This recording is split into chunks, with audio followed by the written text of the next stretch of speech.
സമൂഹ മാധ്യമങ്ങൾ കഴിഞ്ഞ 2 ദിവസങ്ങളായി ചർച്ച ചെയ്തുകൊണ്ടിരിക്കുന്ന ഒരു വലിയ വിവാദമാണ് അനീഷ് അനുമോൾ പ്രശ്നം. അതായത് Big boss Malayalam season 7 title വിന്നറായ അനുമോളും റണ്ണറപ്പായി മാറിയ അനീഷും തമ്മിലുള്ള പ്രശ്നം.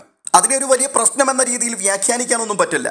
ഒറ്റ വാക്കിൽ പറഞ്ഞാൽ വെറുതെ ഇരുന്ന അനുമോളെ കുത്തിയിളക്കി അണ്ണാക്കിൽ ചോദിച്ചു വാങ്ങി എന്ന് പറയുന്നതായിരിക്കും ഏറ്റവും രസകരമായൊരു കാര്യം. ഒരു റിയാലിറ്റി ഷോ അവസാനിക്കുമ്പോൾ സാധാരണയായി കഥയും അവിടെ തന്നെ അവസാനിക്കും. അപൂർവം ചില സന്ദർഭങ്ങളിൽ ഷോ തീർന്ന ശേഷം ചില ദിവസങ്ങൾ വീണ്ടും ചില കാര്യങ്ങൾ ചർച്ചയായിക്കൊണ്ടിരിക്കും. അങ്ങനെയുള്ള ചർച്ചകളൊക്കെ ഈ സീസൺ കഴിഞ്ഞപ്പോഴും ഉണ്ടായിരുന്നു. അതെല്ലാം തീർന്നു.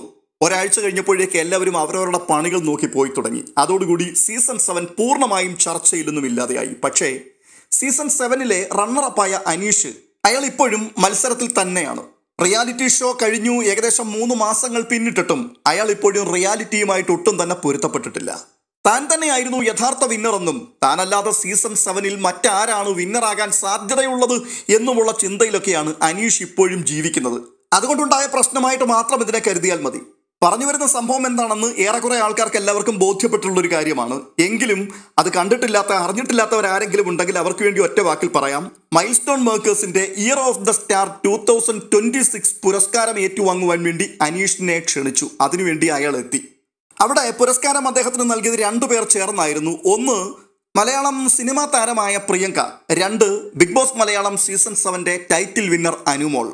എന്നാൽ പുരസ്കാരമൊക്കെ ഏറ്റുവാങ്ങിയതിനു ശേഷം തൻ്റെ സോഷ്യൽ മീഡിയ ഹാൻഡിൽ അനീഷ് എഴുതിയ ചില കാര്യങ്ങളാണ് ചർച്ചയായി മാറിയിരിക്കുന്നത്, അല്ലെങ്കിൽ വിവാദമായി മാറിയിരിക്കുന്നത്. അയാൾ ഇങ്ങനെയാണ് രേഖപ്പെടുത്തിയിരിക്കുന്നത്: പുരസ്കാരങ്ങൾ കിട്ടുക എന്നത് തീർച്ചയായിട്ടും സന്തോഷം തരുന്ന ഒന്നാണ്. Milestone makers digital media star of the 2026 എന്ന അവാർഡ് എനിക്ക് കിട്ടുമ്പോൾ അംഗീകരിക്കപ്പെട്ടതിൻ്റെ നിർവൃതി തീർച്ചയായിട്ടുമുണ്ട്. ഒരുപാട് സിനിമകളുടെ ഭാഗമായ അഭിനേത്രി പ്രിയങ്കയും ടെലിവിഷൻ കോമഡി പ്രോഗ്രാമുകളിൽ പങ്കെടുത്തിരുന്ന അനുമോളുമാണ് പുരസ്കാരം നൽകിയത്. മുതിർന്ന സിനിമാ താരങ്ങളും സോഷ്യൽ മീഡിയയിലെ മിന്നുന്ന താരങ്ങളും തന്ന പരിഗണനയ്ക്ക് നന്ദി പറഞ്ഞുകൊണ്ട് നിർത്തുന്നു എന്ന് നിങ്ങളുടെ സ്വന്തം അനീഷ് ഏട്ടൻ. സത്യം പറഞ്ഞാൽ ഈ പോസ്റ്റ് കണ്ടപ്പോൾ ചിരിയും ഒപ്പം സഹതാപവും കലർന്ന ഒരു വികാരമാണ് തോന്നിയത്. അതെന്താ അങ്ങനെ? ഈ വരികളിൽ എന്തെങ്കിലും പ്രശ്നമുണ്ടോ എന്ന് ചിലരെങ്കിലും ചോദിച്ചേക്കാം. പ്രശ്നമുണ്ട്. പ്രശ്നമുള്ളത് കൊണ്ട് തന്നെയാണല്ലോ സോഷ്യൽ മീഡിയ ഇതിനെ സജീവ ചർച്ചയാക്കി മാറ്റിയത്. അതിൻ്റെ കാരണം അവിടെ അനുമോളെ അയാൾ ഇപ്പോഴും അംഗീകരിക്കുവാൻ തയ്യാറായിട്ടില്ല എന്നുള്ളതാണ് മെയിൻ പ്രശ്നം. അയാളുടെ കാഴ്ചപ്പാടിൽ ഇപ്പോഴും അയാൾ തന്നെയാണ് വിജയി. ഈ പുരസ്കാരം ഏറ്റുവാങ്ങിക്കുമ്പോൾ അദ്ദേഹം പറഞ്ഞു വെക്കുവാൻ ശ്രമിക്കുന്നത് പുറം ലോകത്ത് പലർക്കും ഞാൻ തന്നെയാണ് വിജയി എന്ന് മനസ്സിലായിട്ടുണ്ട് എന്നുള്ളതാണ്. അപ്പോൾ പിന്നെ അനുമോൾ എങ്ങനെ വിജയിയായി എന്നുള്ളൊരു ചോദ്യം വരുന്നില്ലേ? അതിനുള്ള മറുപടിയും അദ്ദേഹത്തിൻ്റെ ഉള്ളിലുണ്ട്, അല്ലെങ്കിൽ അദ്ദേഹത്തിൻ്റെ ആരാധകരുടെ ഉള്ളിലുണ്ട്. ഏഷ്യാനെറ്റ് നടത്തിയ കള്ളക്കളി കൊണ്ടാണ് അനുമോൾ വിജയിയായി മാറുകയും അനീഷ് പരാജയപ്പെടുകയും ചെയ്തത്. അനീഷിനേക്കാൾ 6 ലക്ഷം വോട്ടുകൾക്ക് അനുമോൾ മുൻപിലായിരുന്നു എന്നുള്ള കള്ളക്കഥ അത് പറഞ്ഞ് വിന്നറായ അനീഷിനെ 2ാം സ്ഥാനത്തേക്ക് മാറ്റിക്കൊണ്ട് യാതൊരു സാധ്യതയുമില്ലാത്ത അനുമോൾക്ക് അവർ കപ്പ് നൽകി എന്നാണല്ലോ ഇവറ്റകൾ പറഞ്ഞ് പ്രചരിപ്പിച്ചിട്ടുള്ളത്. ഈ ഹതഭാഗ്യൻ അത് വിശ്വസിച്ചുകൊണ്ടാണ് നടക്കുന്നത്. അതങ്ങനെയാണെങ്കിൽ, അല്ല അങ്ങനെയാണെന്ന് നിങ്ങൾ വിശ്വസിക്കുന്നുണ്ടെങ്കിൽ എന്തുകൊണ്ട് ഏഷ്യാനെറ്റിനെതിരെ സംസാരിക്കുവാൻ നിങ്ങൾ തയ്യാറായിട്ടില്ല ഇതുവരെ? എന്തുകൊണ്ടാണ് വോട്ടിങ്ങിൽ സംശയമുണ്ട്, അത് പുനഃപരിശോധിക്കണം എന്നുള്ളൊരു പരാതി നൽകുവാൻ പോകാതിരുന്നത്? ഇമാതിരി ചോദ്യങ്ങൾക്കൊന്നും അയാളും അയാളുടെ ഫാൻസും മറുപടി പറയാൻ തയ്യാറായില്ല. പക്ഷെ ഇവിടെ അയാൾ ഇപ്പോൾ അയാളെ തന്നെ തുറന്നു കാട്ടുകയാണ്. യഥാർത്ഥത്തിൽ അനീഷ് എന്ന സാഹിത്യകാരൻ, പച്ച മലയാളത്തിന്റെ പ്രൊമോട്ടർ, സർവോപരി ശുദ്ധ മനസാക്ഷിക്കാരനും സത്യസന്ധനുമായ ഒരു സാധാരണക്കാരൻ. ഇതൊക്കെയാണ് സോഷ്യൽ മീഡിയ അദ്ദേഹത്തിന് കൊടുത്തിരുന്ന ടൈറ്റിൽ. അത്തരം പരാമർശങ്ങളൊക്കെ നടത്തി അദ്ദേഹത്തെ വാഴ്ത്തിപ്പാടിക്കൊണ്ട് നടന്ന അദ്ദേഹത്തിൻ്റെ സപ്പോർട്ടേഴ്സ് പോലും ഇപ്പോഴത്തെ ഈ പരാമർശങ്ങൾ കണ്ടു കഴിഞ്ഞപ്പോഴേക്കും ഇയാൾ കൊടും വിഷമായിരുന്നു എന്നുള്ള രീതിയിൽ പ്രതികരിച്ചു തുടങ്ങിയിട്ടുണ്ട് എന്നുള്ളതാണ് വളരെ രസകരമായ കാര്യം. ബിഗ് ബോസ് എന്ന റിയാലിറ്റി ഷോ നടന്നുകൊണ്ടിരിക്കുമ്പോൾ തന്നെ ഇയാൾ ഫേക്കാണ്, നമ്മൾ ഈ കാണുന്നതൊന്നുമല്ല അനീഷ് എന്ന വ്യക്തി, അയാൾ മുഖം മൂടി ഇട്ടുകൊണ്ടാണ് ഈ വീടിനകത്ത് നിൽക്കുന്നത്, ഇയാളിലെ യഥാർത്ഥ മനുഷ്യൻ വേറെയാണ്, അത് പിന്നീട് ഏതെങ്കിലും ഒരു അവസരത്തിൽ പുറത്തു ചാടും എന്നുള്ളത് എത്രയോ വീഡിയോകളിൽ ഞാൻ പറഞ്ഞിട്ടുണ്ട്. അന്ന് നമ്മളെ പൊങ്കാലയിടുവാൻ ഒത്തിരി ആൾക്കാർ വന്നിരുന്നു. പക്ഷേ അന്ന് അതിനെതിരെ സംസാരിച്ച പല വ്യക്തികളും ഇന്ന് തിരികെ പറയുന്നത് കാണുമ്പോൾ സന്തോഷമുണ്ട്.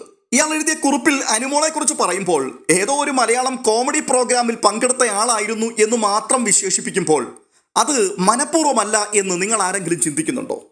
അനുമോളെ കുറിച്ച് രേഖപ്പെടുത്തിയപ്പോൾ Big boss Malayalam season 7 title winner എന്നുള്ള ആ പരാമർശം വെക്കാതെ മലയാളം ടെലിവിഷൻ കോമഡി പ്രോഗ്രാമുകളിൽ പങ്കെടുത്തിരുന്ന അനുമോൾ എന്ന് മാത്രം പറഞ്ഞു വെച്ചതിൽ ഒരു ഒളിയമ്പില്ല എന്ന് എത്ര പേർ ചിന്തിക്കുന്നുണ്ട്? കാര്യങ്ങൾ വളരെ വ്യക്തമാണ്. അവർ നേടിയ മഹാവിജയത്തെ അംഗീകരിക്കുവാൻ ഇപ്പോഴും ഇയാളുടെ മനസാക്ഷിക്ക് കഴിഞ്ഞിട്ടില്ല. അതുകൊണ്ടാണ് കോമഡി ഷോയിൽ പങ്കെടുത്തിരുന്ന ഒരാൾ എന്ന വാക്കിൽ ചുരുക്കിക്കളഞ്ഞത്. അതുകൊണ്ട് തന്നെയാണ് സോഷ്യൽ മീഡിയ വലിയ രീതിയിലുള്ള പ്രതിഷേധം ഇപ്പോൾ അയാൾക്കെതിരെ അഴിച്ചുവിട്ടിരിക്കുകയും ചെയ്യുന്നത്. ഇവിടെ മനഃശാസ്ത്രപരമായ ഒരു ചോദ്യം ഉയരുന്നുണ്ട്. ഒരു മനുഷ്യൻ എന്തുകൊണ്ടാണ് തനിക്കൊപ്പം മത്സരിച്ച ഒരാളെ അവർ വിജയിച്ചിട്ടും അംഗീകരിക്കുവാൻ മടിക്കുന്നത്? അതിന്റെ പിൻപിലെ മാനസികാവസ്ഥ എന്താണ്? ഇത് മനസ്സിലാക്കാൻ വേണ്ടി നമ്മൾ അങ്ങ് പാഴൂർപ്പടി വരെ പോകേണ്ട കാര്യമൊന്നുമില്ല. മനഃശാസ്ത്രം ഇതിന് ഈഗോ ഇഞ്ചുറി എന്നാണ് പറയുന്നത്. ഒരു മനുഷ്യന്റെ സ്വയം ബോധം, അവൻ തന്റെ മനസ്സിൽ നിർമ്മിച്ചെടുത്തിരിക്കുന്ന ഞാൻ ആരാണ് എന്നുള്ള പ്രതിച്ഛായ, അത് പൊളിഞ്ഞു പോകുമ്പോൾ ഉണ്ടാകുന്ന ഒരു മാനസിക പ്രതികരണമാണിത്. അനീഷ് തന്റെ മനസ്സിൽ ഒരു ഇമേജ് നിർമ്മിച്ചു വെച്ചിട്ടുണ്ട് അയാളെക്കുറിച്ച്. അത് ഞാനാണ് ഈ ഷോയിലെ ഏറ്റവും ശക്തനായ മത്സരാർത്ഥി എന്നായിരുന്നു. പക്ഷേ അവസാന ഘട്ടത്തിൽ ജയിച്ചു കയറിയത് മറ്റൊരാളാണ്. ഇത് അയാളുടെ മനസ്സിൽ ഒരാഘാതമായി മാറിയിട്ടുണ്ട്. ഷോ കഴിഞ്ഞു, എല്ലാവരും അതെല്ലാം മറന്നു. പക്ഷേ അന്ന് വീണ വീഴ്ച, ആ ഒരു മുറിവ്, ആ മുറിവിൽ നിന്നും ഇപ്പോഴും അനീഷ് എന്ന മത്സരാർത്ഥി വിമുക്തനായിട്ടില്ല എന്നുള്ളതാണ് പച്ച മലയാളത്തിൽ പറഞ്ഞു മനസ്സിലാക്കാൻ കഴിയുന്നത്. ഫേക്ക് പേഴ്സണാലിറ്റി എന്നുള്ളൊരു ആരോപണം ഇയാൾ ബിഗ് ബോസ് വീട്ടിലുണ്ടായിരുന്ന സമയത്ത് സഹമത്സരാർത്ഥികൾ പലതവണ വിളിച്ചു പറഞ്ഞതാണ്. എന്നാൽ അനുമോളോടുള്ള പക നിമിത്തം, അല്ലെങ്കിൽ അനുമോളെ എങ്ങനെയും ഇല്ലാതാക്കുക എന്നുള്ള ചിന്തയോടുകൂടി അന്ന് അങ്ങനെ ഇയാൾ ഫേക്കാണ് എന്ന് പറഞ്ഞവരിൽ പലരും അവസാന സമയത്ത് അയാളാണ് വിജയിക്കുവാൻ യോഗ്യനെന്ന് അയാളുടെ മുഖത്ത് നോക്കി പറയുകയും ചെയ്തു. ആ സമയത്ത് അയാളുടെ കോൺഫിഡൻസ് ലെവൽ അങ്ങ് വാനോളം ഉയരുകയും ചെയ്തു. അവിടെ നിന്നാണ് അയാൾ നടുവടിച്ച് താഴേക്ക് വീണുപോയത്. ആ വീഴ്ചയുടെ ആഘാതം ചെറുതായിരിക്കില്ല. ഈ ഫേക്ക് പേഴ്സണാലിറ്റി എന്ന് പറയുന്നത് റിയാലിറ്റി ഷോകളിൽ സാധാരണമാണ്. ക്യാമറയുടെ മുൻപിൽ ഓരോ വ്യക്തികളും വിജയിച്ച് കയറുവാൻ വേണ്ടി ഉണ്ടാക്കിയെടുക്കുന്ന ഒരു സ്പെഷ്യൽ ക്യാരക്ടർ. ആ ക്യാരക്ടർ ഏതെങ്കിലും ഒരു നിമിഷം പൊളിഞ്ഞു വീഴും. അങ്ങനെ പൊളിഞ്ഞു വീണ് കഴിയുമ്പോൾ ആ വ്യക്തിയുടെ യഥാർത്ഥ സ്വഭാവം എന്തായിരുന്നു എന്നുള്ളത് സമൂഹം കാണും. ഷോയുടെ അവസാന ഘട്ടത്തിലേക്ക് എത്തിയപ്പോൾ ഏകദേശം അനീഷിന്റെ യഥാർത്ഥ ക്യാരക്ടർ എന്താണ് എന്നുള്ളത് സമൂഹം കാണുകയും അത് വിലയിരുത്തുകയും ചെയ്തതാണ്. എന്തായാലും വലിയ പരിക്കുകളൊന്നുമില്ലാതെ അതിനകത്തുനിന്ന് രക്ഷപ്പെടുവാൻ കഴിഞ്ഞു. പക്ഷെ ഇപ്പോൾ അനീഷിന്റെ യഥാർത്ഥ സ്വഭാവം സമൂഹത്തിന്റെ മുമ്പിൽ അയാൾ തുറന്നു കാണിച്ചിരിക്കുന്നു. ഈ ഒരു സംഭവം നടന്നിട്ട് ഇപ്പോൾ 3 ദിവസം പിന്നിട്ടിട്ടുണ്ട്. ഈ 3 ദിവസക്കാലം ധാരാളം വീഡിയോകൾ, വളരെയധികം സോഷ്യൽ മീഡിയ ചർച്ചകളൊക്കെ ഇതേ ചുറ്റിപ്പറ്റി നടന്നു. അതൊക്കെ ഞാനിങ്ങനെ വീക്ഷിച്ചു കൊണ്ടിരിക്കുകയായിരുന്നു. അവിടെ എനിക്ക് മനസ്സിലാക്കുവാൻ കഴിഞ്ഞൊരു കാര്യം, അനീഷിനെ മുക്തകണ്ഠം പ്രശംസിക്കുകയും കട്ടയ്ക്കൊന്നും സപ്പോർട്ട് ചെയ്യുകയും ചെയ്ത ധാരാളം വ്യക്തികൾ ഇപ്പോൾ അയാൾക്കെതിരെ തിരിഞ്ഞിരിക്കുന്നു. അയാൾ ഫേക്കാണ് എന്ന് തുറന്നു പറഞ്ഞുകൊണ്ട് അയാൾക്ക് വോട്ട് ചെയ്തതിലും അയാൾക്ക് വേണ്ടി വോട്ട് പിടിച്ചതിലും ഖേദിക്കുന്നു എന്നുള്ള പ്രസ്താവനകൾ നടത്തിയിരിക്കുന്നു. അവർക്ക് ഇത്രയും നാളും കാത്തിരിക്കേണ്ടി വന്നു അയാളുടെ യഥാർത്ഥ സ്വഭാവം എന്താണെന്ന് മനസ്സിലാക്കാൻ. ഇത് പറഞ്ഞു വരുമ്പോൾ മറ്റൊരു കാര്യം അത് വിസ്മരിക്കാൻ കഴിയാത്തതാണ്. അതായത് ബിഗ് ബോസിനകത്തുണ്ടായിരുന്ന സമയത്ത് ഈ അനുമോളോടാണ് അയാൾ പ്രണയാഭ്യർത്ഥന നടത്തിയതും വിവാഹം കഴിക്കാമെന്നും ഒരുമിച്ച് ജീവിക്കാം എന്നുമുള്ള അഭ്യർത്ഥനയുമായി എത്തിയത്. അന്ന് തന്നെ വലിയൊരു കൂട്ടം ആൾക്കാർ പറഞ്ഞു, ഇത് യഥാർത്ഥത്തിലുള്ള പ്രണയാഭ്യർത്ഥനയൊന്നുമല്ല, അയാൾക്ക് അവരോട് സ്നേഹമുള്ളത് കൊണ്ടുമല്ല, ഇതൊരു തന്ത്രം മാത്രമാണ്. മത്സരത്തിൽ തൻ്റെ മുൻപിൽ നിൽക്കുന്നയാളെ മാനസികമായി കുഴയ്ക്കുവാനുള്ളൊരു ശ്രമം. അത് ശരിയാണോ തെറ്റാണോ എന്നുള്ളതിന് അന്ന് കൃത്യമായിട്ടൊരു അഭിപ്രായം നമുക്ക് പറയാൻ കഴിയില്ലായിരുന്നു. പക്ഷേ ഇപ്പോഴത്തെ ഈ പ്രസ്താവനകൾ വെച്ച് നോക്കുമ്പോൾ അന്ന് നമ്മൾ എത്തിയ നിഗമനം അത് വളരെ കറക്റ്റാണ് എന്നുള്ളത് ബോധ്യപ്പെടുകയാണ്.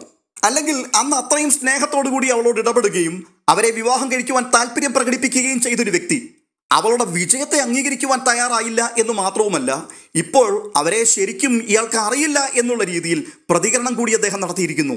ശരിയല്ലേ? ഏതോ ഒരു മലയാളം കോമഡി ഷോയിൽ പങ്കെടുത്തൊരു വ്യക്തി അതിനപ്പുറത്ത് അനുമോളെ അനീഷിനെ അറിയുകയില്ല. സത്യത്തിൽ എൻ്റെ പൊന്നനീഷെ, നിങ്ങൾ വടി കൊടുത്ത് അടി വാങ്ങിക്കുകയല്ലേ? ഒരു വ്യക്തിക്ക് വിവരക്കേടുണ്ടാവുക എന്ന് പറയുന്നത് വലിയ കുറ്റമൊന്നുമല്ല. പക്ഷേ വിവരക്കേടിനെ ഒരു അലങ്കാരമാക്കി കൊണ്ടു നടക്കുക എന്ന് പറയുമ്പോൾ അതൊരു പ്രശ്നം തന്നെയാണ്. ഇങ്ങനൊരു പ്രസ്താവന ബഹുമാന്യൻ എന്ന മുഖംമൂടിയിട്ട് നടക്കുന്ന നിങ്ങൾ സോഷ്യൽ മീഡിയയിൽ എഴുതുമ്പോൾ അതുണ്ടാക്കുവാൻ പോകുന്ന കോലാഹലവും അത് നിങ്ങൾക്ക് വരുത്തി വെക്കുവാൻ പോകുന്ന ഡാമേജും എത്ര വലുതായിരിക്കും എന്ന് മനസ്സിലാക്കാതെ അത് നിങ്ങൾ എഴുതി വിടുവാൻ തയ്യാറായി. അതുകൊണ്ട് തന്നെയാണ് വിവരക്കേടിനെ ഒരു അലങ്കാരമാക്കി നിങ്ങൾ മാറ്റി എന്ന് ഞാൻ പറഞ്ഞത്. ഇനി രണ്ടാമതായി പറയേണ്ട മറ്റൊരു പ്രധാനപ്പെട്ട കാര്യം കൂടിയുണ്ട്. അനീഷിന്റെ സ്ത്രീവിരുദ്ധ മനോഭാവം അത് അയാൾ യാതൊരു സങ്കോചവുമില്ലാതെ തുറന്നു പറഞ്ഞിട്ടുള്ള കാര്യമാണ്. നമ്മളത് കേട്ടിട്ടുമുണ്ട്. ഒരു സ്ത്രീ വിജയിയായി വരുമ്പോൾ ചില പുരുഷന്മാർക്ക് അത് അംഗീകരിക്കുവാൻ ഭയങ്കര ബുദ്ധിമുട്ടുണ്ടാവും. ഈ ഫ്രാഗിൾ മസ്കുലാനിറ്റി എന്ന് വിളിക്കുന്ന ഒരവസ്ഥയാണത്. ഒരു സ്ത്രീ വിജയിക്കുമ്പോൾ അത് ചില പുരുഷന്മാരുടെ സ്വാഭിമാനത്തെ ബാധിക്കും. അവർക്ക് തോൽവിയേക്കാൾ വലിയ അപമാനമായിട്ടാണ് അത് തോന്നുന്നത്. അതിനാൽ അവർ ആ വിജയത്തെ ചെറുതാക്കി കാണിക്കുവാൻ വേണ്ടി ശ്രമിക്കും. അതുകൂടി ഈ പ്രസ്താവനകളിൽ സമൂഹത്തിന്റെ മുമ്പിൽ അനീഷ് വെളിപ്പെടുത്തിയിരിക്കുകയാണ്. ചുരുക്കി പറഞ്ഞാൽ യഥാർത്ഥത്തിലുള്ള അനീഷ് എന്താണ് എന്നുള്ളത് അയാൾ ഇപ്പോൾ പുറം ലോകത്തിന്റെ മുമ്പിൽ തുറന്നു കാട്ടിയിരിക്കുന്നു. ഈ പ്രസ്താവനയ്ക്ക് മറുപടിയായിട്ട് അനുമോള് അണ്ണാക്കിലടിക്കുന്ന ചില മറുപടികളാണ് തിരികെ എഴുതി വെച്ചത്. അവൾ പറഞ്ഞത് ഇങ്ങനെയാണ്: ഏകദേശം 16 ലക്ഷം വോട്ടുകൾ എനിക്ക് ലഭിച്ചു. അത് എന്നോടുള്ള ജനങ്ങളുടെ സ്നേഹമാണ്. എനിക്ക് കപ്പ് കിട്ടി, ക്യാഷ് കിട്ടി, കാറും കിട്ടി. പക്ഷെ 3 മാസം കഴിഞ്ഞിട്ടും ചിലരിപ്പോഴും ബിഗ് ബോസ് വീടിനുള്ളിൽ തന്നെയാണ്. അവസാനം പോയി പണി നോക്കണോ എന്ന് പറഞ്ഞിട്ടാണ് അവരവരുടെ കുറിപ്പ് അവസാനിപ്പിച്ചത്. അനുമോൾ പറഞ്ഞത് വെറുമൊരു മറുപടി മാത്രമല്ല, അതൊരു സന്ദേശം കൂടിയാണ്. ജീവിതത്തിൽ മുൻപോട്ട് പോയിക്കൊണ്ടിരിക്കുന്നവരും കഴിഞ്ഞതിൽ തന്നെ കുടുങ്ങിക്കിടക്കുന്നവരും തമ്മിലുള്ള വ്യത്യാസം. ഒരു വലിയ പാഠം ഈ സംഭവത്തിൽ നിന്ന് നമുക്ക് പഠിക്കാൻ കഴിയും. വിജയം നേടുന്നതിനേക്കാൾ വലുതാണ് മറ്റൊരു വ്യക്തിയുടെ വിജയത്തെ അംഗീകരിക്കുക എന്നുള്ളത്. അത് ഒരു വ്യക്തിയുടെ മാനസിക പക്വതയാണ് തെളിയിക്കുന്നത്. പരാജയം ജീവിതത്തിന്റെ ഭാഗമാണ്, പക്ഷേ ചിലർ അതിനെ ഒരു പാഠമായി സ്വീകരിക്കും. എന്നാൽ മറ്റു ചിലർ അതിനെ ഒരു വേദനയായിട്ട് എല്ലാ കാലവും മനസ്സിൽ സൂക്ഷിക്കും. ബിഗ് ബോസ് മലയാളം സീസൺ 7 ഏറ്റ പരാജയം അനീഷ് ഇപ്പോഴും ഒരു മുറിവായി, വേദനയായി ഉള്ളിൽ സൂക്ഷിച്ചു വെച്ചിരിക്കുകയാണ്. അത് അയാളുടെ മനസ്സിൽ ഒരു പക തന്നെ സൃഷ്ടിച്ചെടുത്തിട്ടുണ്ട്. അനീഷിനെ സംബന്ധിച്ചിടത്തോളം ഇതങ്ങനെ വിട്ടുകളയുവാൻ കഴിയുന്ന ഒരു കാര്യമല്ല. തൽക്കാലം ഇനിയും ഇതിന് മറുപടി ഒന്നും പറയാൻ അയാൾ പോയില്ലെങ്കിലും ഈ മുറിവുണ്ടല്ലോ, അത് അയാളുടെ മനസ്സിൽ എല്ലാ കാലവും അയാൾ സൂക്ഷിച്ചു വെക്കുക തന്നെ ചെയ്യും. പക്ഷേ ഇവിടെ ഉയരുന്ന ചോദ്യം ബിഗ് ബോസ് മലയാളം സീസൺ 7 ജയിച്ചതാരാണ് എന്നുള്ളതല്ല. 3 മാസം കഴിഞ്ഞിട്ടും ആ ഷോയുടെ നിഴലിൽ നിന്നും പുറത്തു വരുവാൻ കഴിയാതെ അതിൽ തന്നെ കുടുങ്ങിക്കിടക്കുന്ന വ്യക്തി ആരാണ് എന്നുള്ളതാണ്. ആ ചോദ്യത്തിന്റെ മറുപടി സമൂഹം ഒന്നടങ്കം വിളിച്ചു പറയും, അത് അനീഷ് തന്നെയാണെന്ന്. എന്നാൽ ഒരു കാര്യം ഞാൻ പറയാം, ജീവിതം മുൻപോട്ട് പോകുമ്പോഴും കഴിഞ്ഞതിൽ കുടുങ്ങിക്കിടക്കുന്നത് അത് ആരുടെയാണെങ്കിലും പരാജയത്തിന്റെ തെളിവാണ്.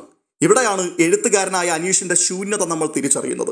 സത്യസന്ധത, നീതി, അങ്ങനെ പൊടിപ്പും തൊങ്ങലും ഒക്കെ വെച്ച് നമ്മൾ വിശേഷിപ്പിച്ച വിശേഷണങ്ങളെല്ലാം വെള്ളത്തിലെ വരകളായിരുന്നു എന്നുള്ളത് അയാൾ ഇപ്പോൾ തെളിയിച്ചിരിക്കുകയാണ്. എന്തായാലും ഒരു കാര്യത്തിൽ അനീഷിനോട് നന്ദി പറഞ്ഞേ മതിയാവുകയുള്ളൂ.